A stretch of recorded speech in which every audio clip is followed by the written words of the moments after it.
Hey, so another epic day, Texas paintball. The weather was Perfect. Yeah, Gorgeous. perfect Weather. Awesome. So, hey, so talk about a few things here. We've got Dagestan. Pope, want to walk us on that one? Yeah, Dagestan is coming up this weekend at D14 up in Denton. Actually, it's in Sanger, Texas. Great field if you've never been there. Got a lot of terrain to it, a lot of texture to the field, tons of buildings. It's a Russian versus Chechen rebels themed op. So go Russians. Go Russian. Yeah, we need the numbers for the Russians. But this is the fifth iteration of this particular game. A lot of fun, great time, great people. Come on out, play. Op price is $45. I'll be there representing TCA. Hit me up for a patch or two. I'll hook you up. And then we've got Dragon Rogue the next weekend. It's tough when we have to split. I know. Yeah. It blows, but the same weekend, next weekend, I'll be up at Dragon Rogue up at Team Airsoft's field in Georgetown, Georgia, with the Airsoft Junkie crew putting on a good, our fourth one. So hopefully lead the Western Coalition to victory. Hopefully. Yeah. Yep. And then I gotta rep well. Tourniquets will be at. We'll have a few both tourniquets ops. at D14. We'll have a few at Dragon Rogues. So come see us. Come see us at the Junkies table at Team Airsoft. $15 a piece, handcrafted by Crowd himself. Following that, we've got a little bit of a break. We got Broken Dagger 2, Chicago, 9, 10, 11 June. Guys, if you haven't gotten your tickets yet, get your tickets for Broken Dagger. They're, I want to say one side's almost sold out. Yeah. So make sure you get your tickets for Broken Dagger. That AO in University Park, Illinois is awesome, especially how we do things there. Tier 1's coach has got an epic plan. I think we're breaking into a vault. Looking forward to that. And then we take a break in July, and then coming in August, the reason why we have these period pieces here, we have Rolling Thunder 2 at 878's Field, our Vietnam era game. Man, the staff is having a blast. We went to Rolling Thunder 1, and we were the guys with the Cobra Kai shirts and the rice hats. Epic time. We wish we had everybody there, and this time with Rolling Thunder 2, we got together with 878 and Extreme Airsoft at Bulldog, and said, hey, let's do another one. So we'll leave the dead panda head back at the house, but we'll be there. So period weapons. Very, very authentic period specific uniforms as well. Make sure you read through the links on the Facebook page, on the event page. You can actually, Wikipedia's got a great article about the weapons used during the Vietnam era. So make sure you're running a specific side with the period appropriate uniform and weapon. The good thing is you can pick up a period appropriate uniform at most surplus stores for pretty cheap. We're not asking anybody to go out and spend a lot of money. One player just hit me up, said, hey, can I just wear khakis and an OD green hat for NVA? Absolutely, man. Yeah. Bring out the AK, come on out.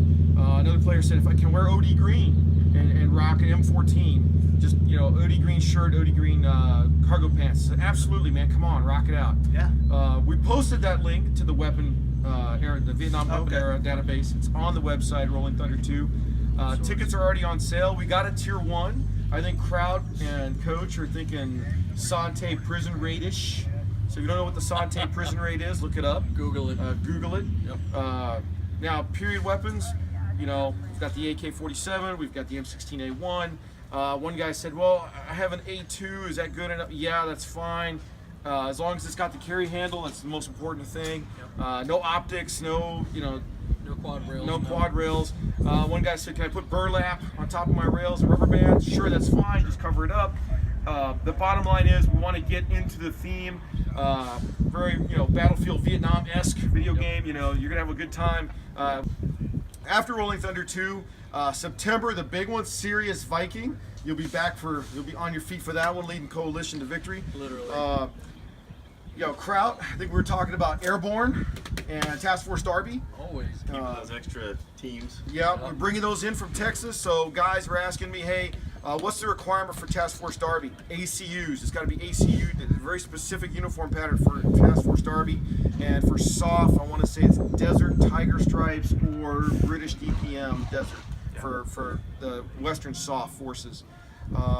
K-Force, I think we're doing, Airborne is doing Marpat Woodland and British DPM, Woodland DPM, and for K-Force Commandos, big shout out to Raul and the guys coming in from Florida for K-Force Commandos. They're wearing tiger stripes, jungle tiger. So those guys have very specific roles on the battlefield that will help Western and Eastern for the big win. We'll see how that plans out at Guardian Center. And then let's see, October we usually go to Fulda and Irene. By the way, if you missed out on Bulldog, you missed out. God, yeah, man, Bulldog. Yeah. We didn't do a post-ops on that one. We need to. We need to. That was probably the best Bulldog that we've ever seen. The feel was. We didn't just play 2 AOs. We opened up one of the AOs to just an area that nobody had ever played before. We ran the Boaz mount sight out into the wood line. I know that some players, we've heard some people say, Boaz is played out. Not the way we did it this year. We actually uncovered a whole new system, a whole new area to play in. It was a great time. And then to build the battlefield. Yeah, Build the Battlefield was a huge success. That was a model. TCA actually ran Bulldog for Lion Claws, and we tried out a few things, and it was Build the Battlefield. It was, you had to roll in and set up your TOC, you had to roll in and set up your CCP, your UMCP, your mortar tubes. You had to deliver ammunition to those. That's actually going to be the model for how we're going to roll For Serious Viking. For Serious Viking. So it was a huge success, very popular with the players. And I think the other thing that you did was you had the recon phase. Yeah. So you'll see this in Dragon Rogue here in a week. We had a recon phase where the scout snipers went out, hit the field ahead of the main game. You'll see that for sure at Serious Viking. You'll see it at Dragon Rogue again. And then we had the airborne phase, which is you'll have your recon phase, and 15 minutes later you're going to have your airborne phase, and then 15 minutes later you have your main fight start. So, one grunt's opinion, hey man, we were working on the deal, working on the idea. We didn't want to launch it, but hey, Javi Franco, hey man, I wanted to share that one with you. Hopefully we'll see you at Broken Dagger. And then November, getting back to our timeline. Yeah. Oh yeah, November. I forgot about November. Yeah, November. a long way November, away. Camp Shelby, Operation Trench Knife. We haven't done a trench knife since 2010, so Third Coast bringing one out of the archives for an AO that is huge. So tickets will go on sale probably end of May for Camp Shelby. Ticket price will be very, very, very economical. I think players will be like, okay, wow, I can get my player ticket, I can get a tier 1, and I can get a fob ticket, and still will be well under what normal ticket prices are for bigger events. Yeah. And that's going to be a big game, so keep an eye out for Trench Knife, and then we'll close up our 2017 season with that. Maybe do a December game. It all depends. Usually we like to have some fun in December. Then we're looking to do Starburst in January. I think we're looking for an AO that's not going to be available till January, but we'll make announcements on that one. But hey, so Dagestan. See you guys at Dagestan. Go Russian. See you out of Dragon Road. See you guys.